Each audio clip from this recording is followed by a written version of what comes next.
ऐसे ही आपको लगता है कि आपके खिलाफ 498A का झूठा मामला दर्ज किया गया है दोस्तों, और यह आशंका है, आपको डर है कि पुलिस आपको गिरफ्तार कर लेगी, सबसे पहले वकील से संपर्क करना है ताकि वो आपके राज्य के जो भी सेशन कोर्ट हो वहां पर अग्रिम जमानत के लिए आवेदन कर सके। बशर्ते कि दोस्तों सुप्रीम कोर्ट का जजमेंट है, 41A CRPC का नोटिस जारी होगा, गिरफ्तारी नहीं करी जाएगी। लेकिन अगर कहीं संगीन धाराओं में भी मुकदमा दर्ज कराया है तो वहां पर आपको जरूरत पड़ सकती है। कोई सवाल जवाब होगा तो कमेंट में पूछेगा, क्लियर किया जाएगा दोस्तों। और एक बार जब ये अग्रिम जमानत आपको मिल जाती है तो पुलिस आपको गिरफ्तार नहीं कर सकती है दोस्तों। अभी नेक्स्ट स्टेप को समझते हैं दोस्तों।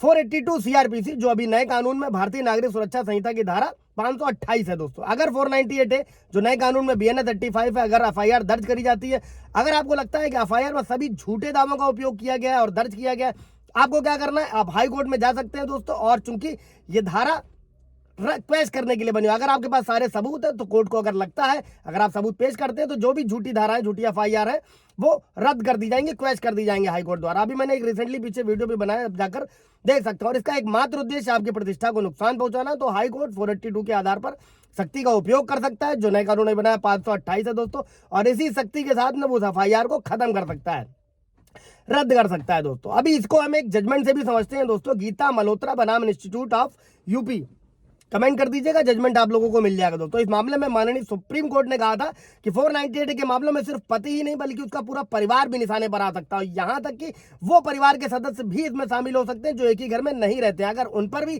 केस दर्ज होता है तो उस मामले में दोस्तों सुप्रीम कोर्ट ने कहा है कि इस बात का स्पष्ट उल्लेख किया जाना चाहिए कि किस तरह से उन्होंने पति के अलावा परिवार के अन्य सदस्यों, दूसरे पक्ष को दहेज के लिए परेशान किया दोस्तों। और इन सारी चीजों में डेट, समय भी मेंशन करना होता है, आगे चल के क्वेश में ये सब चीजें आपके काम आती हो। अगर इसका डिटेल नहीं दी गई है तो हाईकोर्ट को FIR रद्द कर देनी चाहिए और उन्हें राहत देनी चाहिए दोस्तों।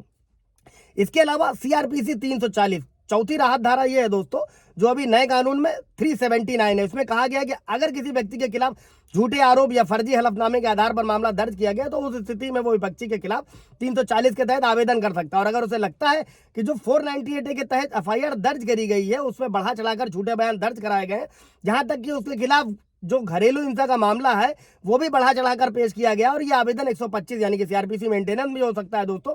और ऐसे में पत्नी अपनी आय भी छुपा लेती है। ऐसे में मैंने पिछले वीडियो में बताया था कि आप लोग भारतीय नागरिक सुरक्षा संहिता की धारा 94 का यूज कर सकते हैं उसकी इनकम निकालने के लिए दोस्तों।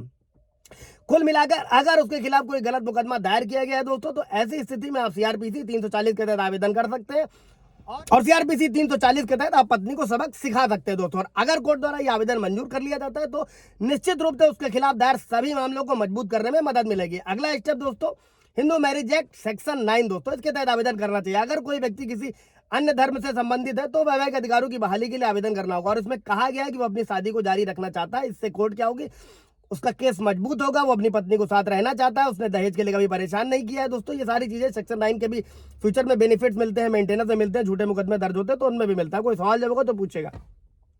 अब अगला स्टेप क्या दोस्तों, अगर उसे लगता है यानी पति को लगता है कि FIR या झूठी शिकायतें दर्ज करी जा रही हैं तो ऐसे मामलों में SP के पास, कमिश्नर के पास, अपने राज्य के DGP के पास, CM के पास, PM, मतलब जो भी लिखित शिकायतें आप दर्ज करा सकते हो उन्हें करा देना चाहिए और उसे लिखकर सभी अन्य विभागों को भी भेज देना चाहिए। इसके अलावा अगर उसकी माँ और बहन भी इस मामले में शामिल है जबकि उसे पता है कि उसमें शामिल नहीं थी तो उनकी ओर से महिला कमिश्नर को भी पत्र यानी कि महिला CW सेल और बाकी जगह पे भी 1090 में भी शिकायत रिटर्न में दर्ज कराई जा सकती है। उसे अपनी शिकायतों के बारे में RTI भी दर्ज करनी चाहिए, जबकि जवाब देने की कोई बाध्यता नहीं, लेकिन सारी चीजों का इस्तेमाल करना चाहिए दोस्तों।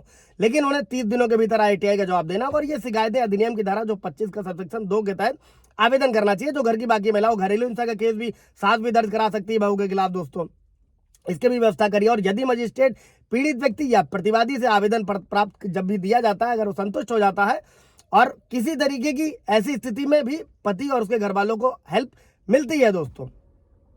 इसके बाद दोस्तों जो सबसे बड़ा उपाय क्या है, हाई कोर्ट का रुख करें। अगर किसी भी तरीके से दोस्तों किसी भी तरीके का मैट्रिमोनियल डिस्प्यूट है दोस्तों और अगर कोई आपके खिलाफ आदेश पारित कर दिया गया, आपके पक्ष में नहीं है, तो आपको हाई कोर्ट में उसे चुनौती देना चाहिए दोस्तों।